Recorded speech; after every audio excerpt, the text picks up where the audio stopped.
एक गांव में जॉन और नैल नाम के पति पत्नी रहते थे। दोनों अपने जीवन में बहुत खुश थे। उन्हें बस एक ही कमी थी कि उनकी कोई संतान नहीं थी। नैल हर समय संतान की चाह में दुखी रहती थी। ऐसे में जॉन उसको दिलासा देता कि एक दिन भगवान उनकी ये कामना अवश्य पूरी करेगा। जॉन और नैल के घर के पास एक सुंदर बगीचा था। उस बगीचे के बीचों बीच एक दुष्ट बूढ़ी जादूगरनी हेल्गा का घर था। नैल अक्सर अपने घर की खिड़की से उस बगीचे में खिले सुंदर फूलों को निहारा करती थी। एक दिन नैल को पता चला कि वह गर्भवती है।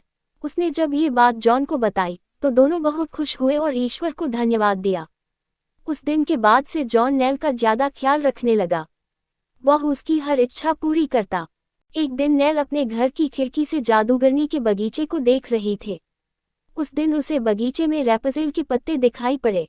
वे पत्ते हरे और ताज़ा थे, जिसे देख नैल को उसे खाने का मन हुआ। ऐसा माना जाता था कि रैपज़ेल के पत्ते खाने से गर्भवती स्त्री स्वस्थ और सुंदर बच्चे को जन्म देती है।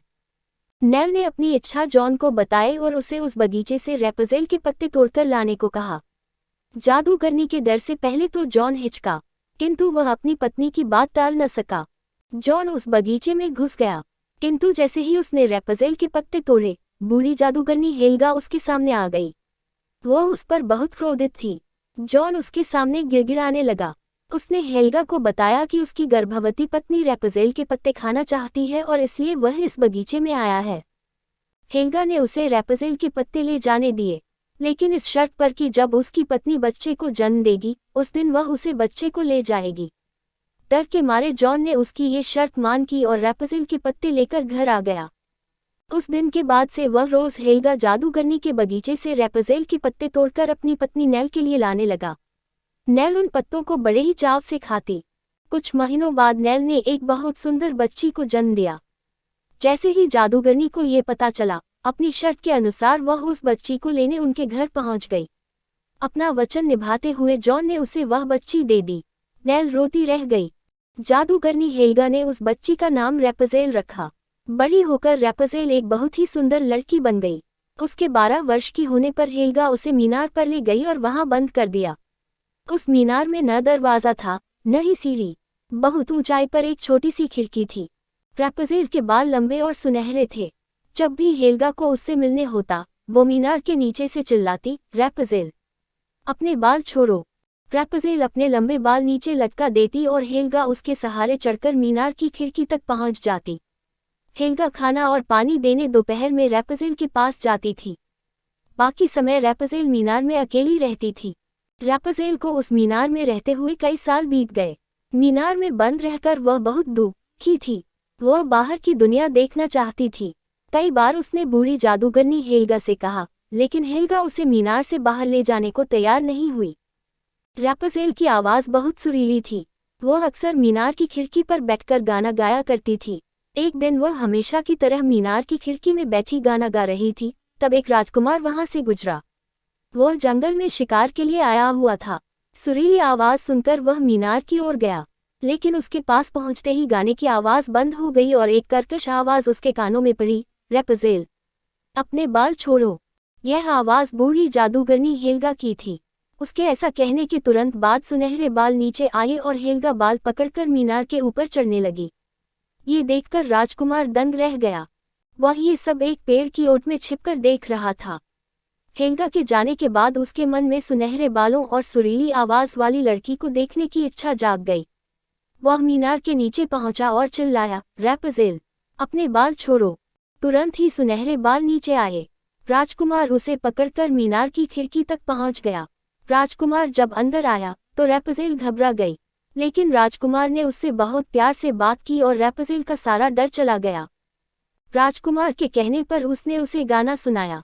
उस दिन के बाद से राजकुमार रोज रैपज़ेल से मिलने आने लगा। राजकुमार को रैपज़ेल से प्यार हो गया था। एक दिन उसने रैपज़ेल के सामने विवाह का प्रस्ताव रखा, जिसे रैपज़ेल ने स्वीकार कर लिया। राजकुमार रैपज़ेल को अपने साथ ले जाना चाहता थे। उसने रैपज़ेल से मीनार से बाहर निकलने का रास्ता पूछा, तो रैपज़ेल बोली, मुझे नहीं पता। जादूगरनी हेल्गा मेरे बालों के सहारे ही यहाँ आती है। दोनों वहां से निकलने का उपाय सोचने लगे। तब रैपज़ेल ने राजकुमार से कहा कि वह उसके लिए रेशम के धागे लेकर आए, जिससे वो यहाँ से नीचे उतरने के लिए सीढ़ी बना लेगी। तब से राजकुमार रोज रेशम के धागे लाने लगा और रैपुज़ेल उससे सीढ़ियां बुनने लगी। इस बीच रैपुज़ेल गर्भवती हो गई। अब वह जल्द से जल्द उस मीनार की कैद से बाहर निकलना चाहती थी। एक दिन रैपुज़ेल को खाना देकर जाने के बाद बूढ़ी जादूगरनी हेल्गा फिर से वापस लौट आई और उसने राजकुमार को मीनार पर चढ़ते हुए देखा लिया। रैपुज़ेल के धोखे से वह क्रोधित हो गई। अगले दिन जब खाना देने वह रैपुज़ेल के पास आई तो उसने उसके बाल काट दिए और उसे रेगिस्तान में छोड़ दिया। शाम को रोज की तरह राजकुमार रैपुज़ेल से मिलने आया और मीनार के नीचे से चिल्लाया, रैपुज़ेल, बाल छोड़ो। जादूगरनी हेल्गा ने रैपुज़ेल के बाल नीचे लटका दिए। राजकुमार जब उसे पकड़कर मीनार पर पहुंचा तो बूढ़ी जादूगरनी हेल्गा को देखकर चौंक गया। उसके पूछा, रैपुज़ेल कहाँ है? हेल्गा बोली, अब वो तुम्हें कभी नहीं मिलेगी, और राजकुमार को मीनार से धक्का दे दिया।